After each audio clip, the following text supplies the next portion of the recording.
Modrovrana je jedna od najlepših ptica u Srbiji, a bila je i na rubu nestanka. Sada je situacija znatno drugačija, pa je njihov broj sa svega 20 parova dostigao oko 1000 jedinki. Uprkos tome što su se uslovno rečeno oporavile, i dalje su zaštićena vrsta.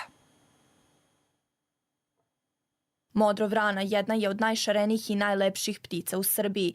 Naseljava pašnjake i livade u Vojvodini, doline reka kao i delove istočne Srbije.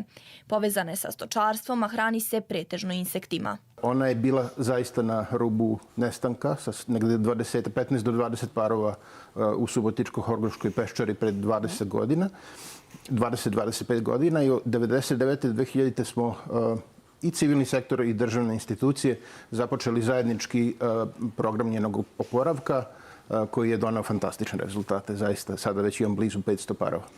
Promjena poljoprivrede i nestanak starih stabala na kojima se ova vrsta gnezdi dovela je do velikog smanjenja broja ovih ptica. Ono što su zaštitari zaključili jeste da mogu da naprave imitaciju duplji. Dakle, glavna aktivnost na zaštiti ove vrste bila je postavljanje veštačkih duplji, to su kućice za ptice. A pošto starih stabala više nema, a ima recimo električnih stubova na njenim staništima, onda su te kućice uglavnom postavljene na električne stubove zajedno sa predstavnicima elektrodistributivnih kompanija. Jedna dobra sinergija u zaštiti prirode koja, rekao bih, često nedostaje. I počeo je vrlo brzo proces naseljavanja. Modrovrana je jako dobro prihvatila te duplje.